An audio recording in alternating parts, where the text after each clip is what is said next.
3인칭 시사시점. 네, 전 국민의힘 상근 부대변인 신인규 변호사 그리고 김민하 시사평론가 두 분과 함께 풀어나가겠습니다. 두 분 안녕하세요. 안녕하세요. 네, 안녕하십니까. 네, 안녕하십니까. 지금요 아프리카 돼지 열병 확산 우려가 제기되고 있다고 합니다. 양돈 농가에서는요 외부인의 출입을 통제해 주시기 바랍니다. 안 퍼졌으면 좋겠네요. 네, 지금 3인칭 시사 시점 유튜브로 생중계되고 있으니까요. 유튜브 MBC 라디오 시사 채널로도 함께해 주시면 감사하겠습니다. 김민하 평론가께서 가져오신 오늘의 뉴스 무엇입니까? 네, 과연 MBC의 보이스 피싱인가? 네, 국민의힘의 MBC를 겨냥한 이 윤석열 대통령의 비서거 발언 관련 논란에 대한 대응, 이걸 평가해 보겠습니다. 네, 윤석열 대통령 발언에 대한 정부 여당의 대응 상당히 강한 공세를 펴고 있는데요. 일단 이게 누구 말이 맞냐고 누구의 대응이 옳은가 서로 자기들이 옳다고 주장을 하니까요. 판단을 하시는 분들은 국민들이시잖아요. 근데 국민들의 뜻이 어떤지를 볼 수 있는 하나의 바로미터가 여론조사일 텐데 이번에 윤석열 대통령 국정수행 평가 30% 아래로 떨어졌다라는 여론조사가 계속 나오고 있죠. 일단 여론조사 기관 조원 CNI가 스트레이트 뉴스 의뢰로 지난 24일부터 26일까지 전국 만 18세 이상 성인 1,002명을 대상으로 조사한 결과를 말씀을 드리겠습니다. 윤석열 대통령 국정수행에 대한 긍정평가가 27.7%, 부정평가가 71.3%가 나왔다라는 건데요. 네. 같은 기간의 추석 직전 조사 9월 4일 날 진행한 이 조사와 비교를 하면은 부정평가가 4.5%포인트가 올라서 취임 이후에 가장 낮은 수준이 나왔다라는 겁니다. 네. 그리고 이 부정평가는 전 연령대에서 긍정평가보다 높았다라는 거고요. 60세 이상의 고령층에서도 긍정 44.5, 부정 53.9% 이렇게 나왔기 때문에 이 고령층은 대부분 이제 윤석열 대통령 지지층이 많은데 그렇죠. 이런 결과가 나왔다. 상당히 좀 파장이 있는 것 같다 이렇게 볼 수가 있겠고요. 네. 보수층으로 이렇게 나눠서 봐도 부정평가가 긍정평가를 오차 범위 내에서 앞섰습니다. 그래서 50.7%, 긍정평가가 49.3%였는데 뭐 그러니 진보층, 중도층에서 말할 것도 없이 이제 부정평가가 긍정평가를 크게 웃돌았고요. 네. 그리고 지역별로 봤을 때는 대구 경북 지역에서도 부정평가가 66.4%, 긍정평가는 31.7%로 이제 집계가 됐고 부산, 울산, 경남의 경우에도 긍정 30.2%, 부정 69.1%여서 전반적으로 이 보수층 내에서도 그렇게까지 지금 윤석열 대통령의 국정수행을 긍정적으로 평가하지는 않는구나 이렇게 볼 수 있는 그런 결과들입니다. 이 조사의 오차범위 95% 신뢰 수준에서 플러스 마이너스 3.1%포인트.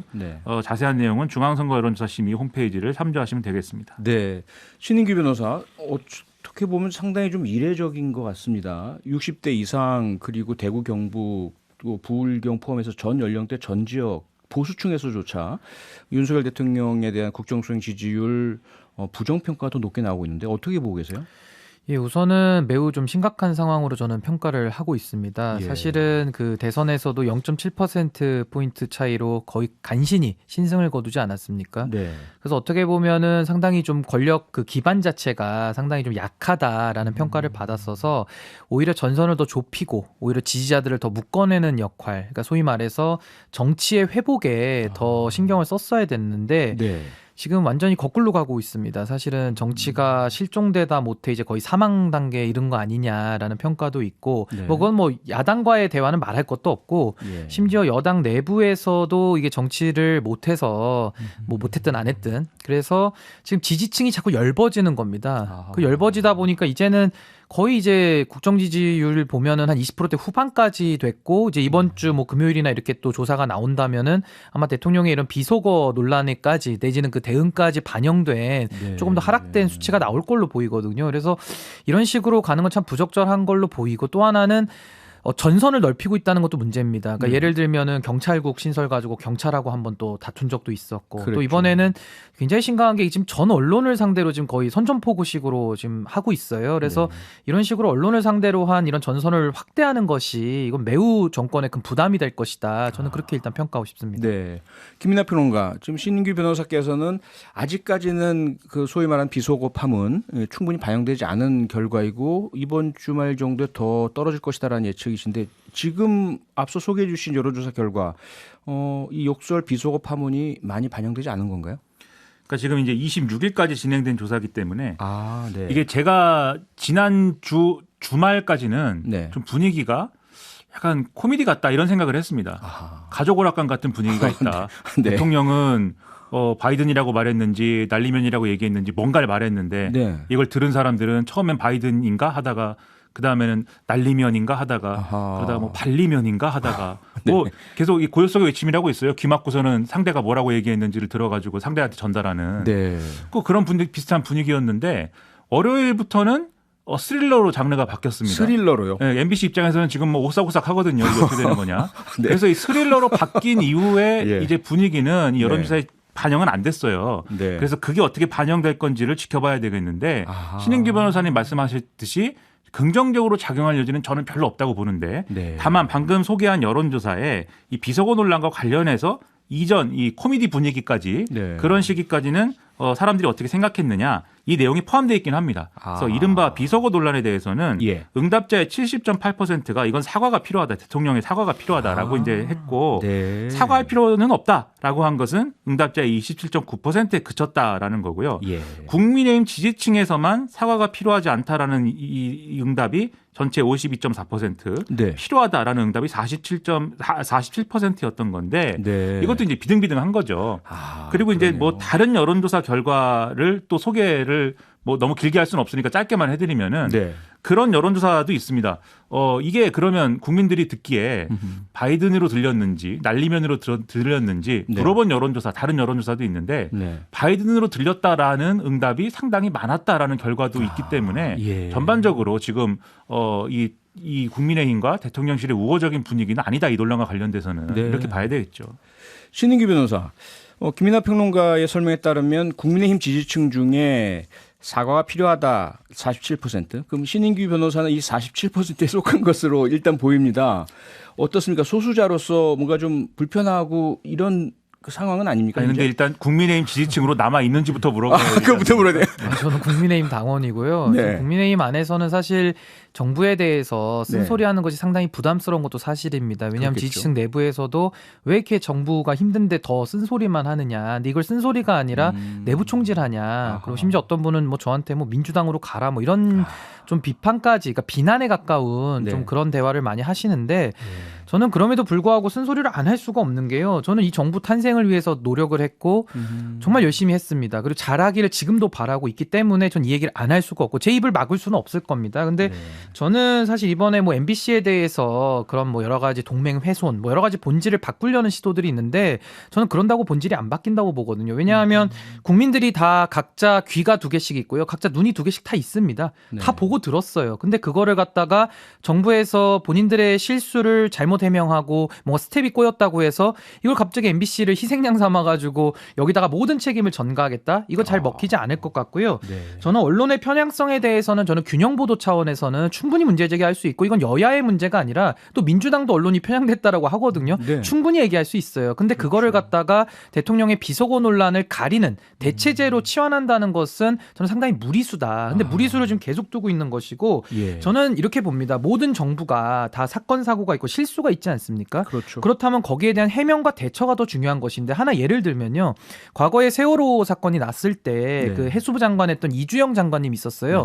당시 얼마나 큰 사고며 그것 때문에 정권이 흔들리는 그런 대형 사고였는데 이주영 장관께서 당시에 진정성을 가지고 그 모습을 보여주고 하면서 국민들이 그 대처 내지는 그런 수습하는 국면에서 많은 또 지지를 보냈거든요. 이것도 진도에 똑같습니다. 계속 계셨었잖아요. 진정성 있게 하셨죠. 가족분들 곁에 계속 계셨었죠. 그러니까 다른 여타 정치인들과 좀 다른 모습을 보였었는데 이번에도 마찬가지입니다. 이게 사건 사고는 나는 것인데 여기에 대한 대처가 처음에 했던 김은혜 수석의 그 해명과 또 지금의 이재명 부대변인의 해명이 완전히 다 다르지 않습니까? 근데 해명이라는 것이 점점 안 좋게 해명하고 있어요. 국민들의 청력과 싸우는 해명으로 가고 있거든요.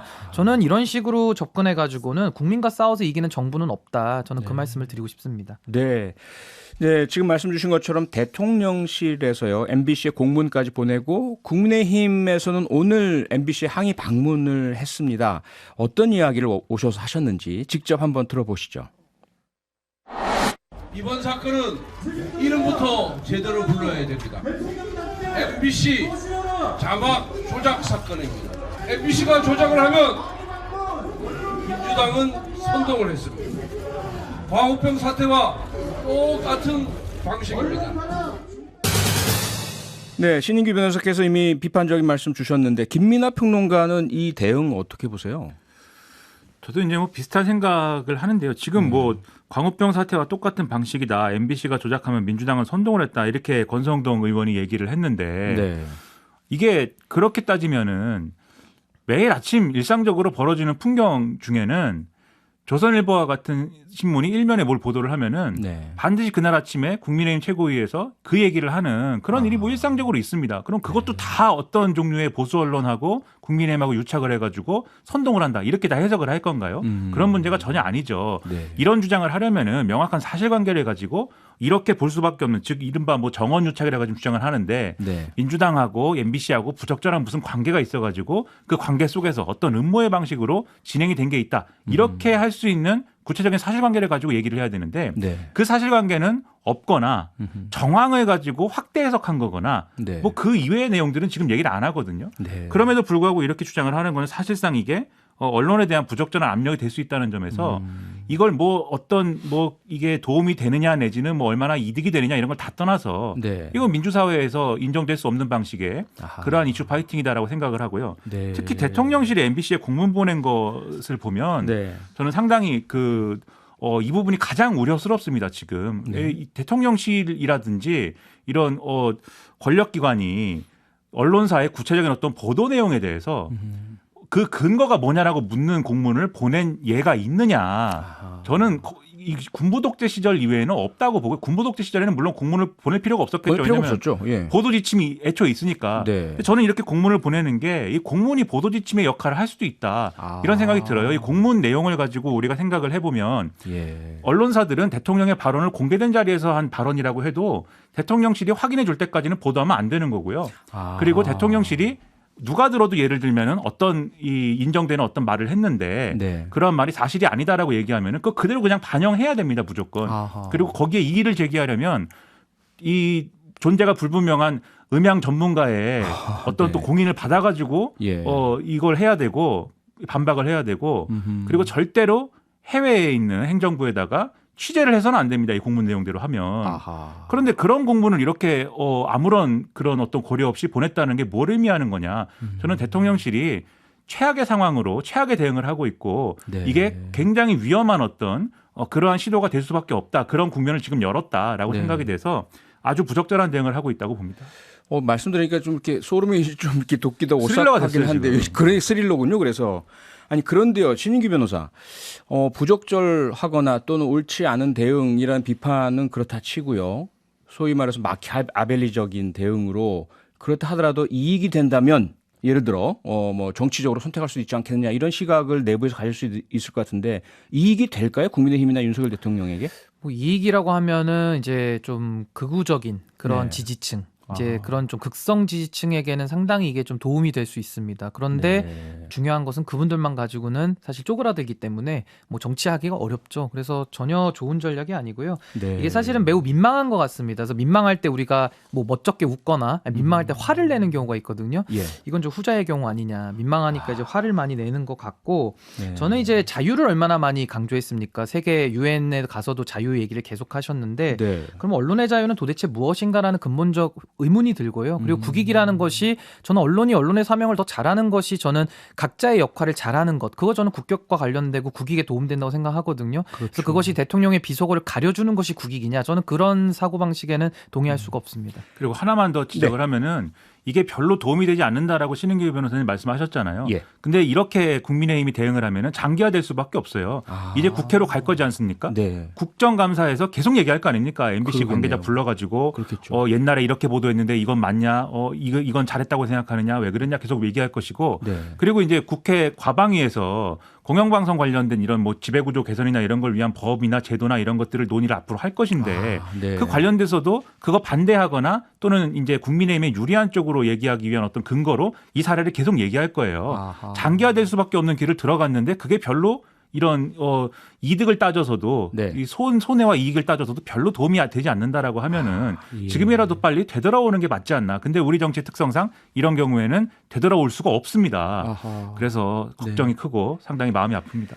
알겠습니다. 다음으로 넘어가죠. 신인규 변호사가 준비한 뉴스는 무엇입니까? 예, 저는 오늘 이제 28일 가장 핫했던 정진석 비대위 가처분 심리로 가져왔습니다. 네, 오늘 이준석 전 대표 법원에 직접 출석 하셨던데요. 계속 보도가 되고 있고요. 저희도 이제 오프닝에서 들었지만 이런 말씀하셨어요. 제발 다들 정신 좀 차렸으면 좋겠습니다. 이거 어떻게 해석을 해야 될까요? 맞는 말이죠. 그러니까 정신 좀 차리고 정당 민주주의를 지키는 노력을 했으면 좋겠고요. 지금 이준석 잡을 때가 아니라 물가와 고환율을 잡을 때다 이제 이런 얘기도 했는데요. 네. 사실 오늘 그 핵심은 그거였습니다. 이제 전주혜 의원이 나오셨는데 당사자로 출석을 했죠. 근데 전주혜 의원 같은 경우는 과거에도 국민의힘 측에서 전주혜 의원이 서울대 나왔기 때문에 재판장하고 같은 학교 출신이라 이걸 기피한다라는 상당히 우스꽝스러운 논리로서 네. 좀 이렇게 총국을 벌였는데 이번에는 사실 그 비대위원들이 주호영 비대위가 일괄 사퇴하지 않았습니까? 근데 그 일괄 사퇴서를 보면은 다 일신상의 사유로 다 적혀 있다는 겁니다. 그래서 비대위가 일신상의 사유로 다 동시에 9명이 사퇴한다는 것 자체가 또 의도적인 정진석 비대를 가기 위한 또 의도된 비상 상황 아니냐. 그래서 이게 아주 핵심적으로 다루어졌는데 현장에서 아마 채권자 측 대리인이 아마 물어봤다 그래요. 도대체 일신상의 사유가 9명 다 뭐냐. 근데 대답을 잘 못했다고 합니다. 그러니까 일신상의 사유가 없고 사실은 이준석 대표 체제를 이제 그 최초에 시도했던 주호영 비대가 실패하다 보니까 당원을 바꿔서 다시 한번 했다라는 것이 또 반증적으로 드러난 거 아니냐 하고요. 네. 남부지법에서는 이번 주까지는 결정이 나오지 않고 좀 다음 주에 결정을 내기로 했기 때문에 이것은 아무래도 좀 내용에 대한 심사를 하면서 좀 자세하게 결정문을 쓰는 거 아니냐. 왜냐하면 국민의힘 입장에서 결정문을 자세히 안 쓰면요 또 이상하게 해석을 할 수 있기 때문에 이번에 아주 좀 상세히 쓰지 않겠냐 그런 예상을 좀 해봅니다. 보통 일신상의 이유라는 거는 내 마음이다 이거 아닙니까? 내 마음이다라고 썼는데 뭐 설명을 할 수가 없겠죠. 그런데 저희들이 제가 공무원 생활할 때 일신상의 이유는요 가족에게 문제가 있다든지 또는 뭐 병이 있다든지 이런 것들을 일신상의 이유라고 했거든요. 규율이 엄한 경찰이나 이런 데서는 그렇겠지만 정치권에서는 일시상의 이유다. 내 마음대로 그만두겠다. 뭐 이런 뜻 아니겠습니까? 알겠습니다. 네, 법정에서는 뭐 그렇고요. 국민의힘 내에서는 또 윤리위원회가 개최되지 않습니까? 이준석 전 대표에 대한 추가 징계가 이루어질 것이다, 또 아닐 것이다 이런 여러 가지 말이 나오던데요. 어떻게 보세요? 어떻게 보면 윤리위가 사실 부적절한 문자 때문에 유상범 부위원장이 사임한 이후에 상당히 지금 좀 갈피를 못 잡고 있습니다. 아무래도 유상범 의원이 좀 중심을 잡았던 모양이에요. 그래서 지금 갈피를 못 잡고 있어서 오늘 이준석 대표에 대한 징계를 하겠다라고 공언했다가 또 이제 오늘에 와서는 뭐 안 한다라고 지금 입장이 굳어진 것 같습니다. 그래서 오늘 윤리위에 대해서는 권은희 의원 그 경찰에 대한 그 정책에 대해서 반대 발언했던 분에 대해서 이제 징계가 올라가고 김성원 의원의 수해 망언 이제 거기에 대한 또 뇌물죄에 대해서 연루되어 있는 김희국 의원에 대해서는 이제 오늘 윤리위가 좀 심사를 한다는 것이고요. 아무래도 지금 당대표에 대한 징계는 이루어지지 않을 걸로 보이는데 거기에 대해서는 아무래도 윤석열 대통령의 그런 실언이 좀 영향이 있지 않았을까 좀 그렇게 생각을 해봅니다. 그러니까 오늘 만약에 이 건을 이준석 전 대표의 징계권을 다루려면은 그 전에 소명 절차나 이런 것들을 요구하고 그게 진행이 됐어야 되거든요. 그렇죠. 근데 이준석 전 대표 측에 의하면 그런 요구를 받은 적도 없고 윤리위도 소명 절차 진행 안 됐다고 얘기를 하고 있습니다. 그러니까 오늘은 이제 진행이 안 되는 거고 아마도 이제 신인규 변호사님은 이제 실언 논란이나 이런 거 말씀하셨지만 수사 결과가 없는 상황에서 수사 결과가 없는데 여러 가지 이유를 들어서 이준석 전 대표에 대한 추가 징계를 의결하기에는 윤리가 상당히 부담이 있을 수밖에 없는 거예요. 그런데 부담이 있음에도 우리가 해야 된다라고 얘기했던 게 유상범 의원이었던 거고 이제 그분이 없어졌기 때문에 무리수로 갈 수가 없는 조건이 됐는데 그럼 뒤집어 얘기해 보면은 이런 문제가 발생을 합니다. 만약에 가처분 신청 인용이 되고 그러면은 조기 전당대회로 갈 수밖에 없는 거 아니냐라는 여론이 국민의힘 내에서 김기현, 안철수 두 당권 주자 중심으로 굉장히 또 비등하고 있는데 조기 전당대회로 가게 되면은 이준석 전 대표를 그냥 내버려둔 상황에서 또 하면은 법적 논란이 있을 거거든요. 그러면 아마도 수사 결과가 나오고 이후에 이제 그 다음에 이 가처분 신청이 어떻게 됐느냐 결과에 따라서 여전히 이준석 전 대표에 대한 추가 징계를 시도할 가능성은 열려 있다. 안심할 수 있는 단계는 아니다. 뭐 이준석 전 대표도 알고 있지 않을까 싶습니다. 근데 안심해도 됩니다. 어차피 추가 징계 들어가면요 또 가처분을 하면 됩니다. 그거는 인용 가능성이 300%입니다. 가처분의 공화국이 됐습니다. 이거 어떡합니까? 알겠습니다. 뭐 참고로 말씀하신 권은희 의원은 내일 뉴스아이킥에 직접 출연합니다. 기다려주시고요. 오늘 3인칭 시사 시점은 여기서 마치겠습니다. 신인규 변호사, 김민아 시사평론가 두 분과 함께했습니다. 두 분 수고 많으셨습니다. 고맙습니다. 네, 감사합니다. 평일 저녁 6시 5분에 여러분을 찾아갑니다. MBC 라디오 표창원의 뉴스 하이킥.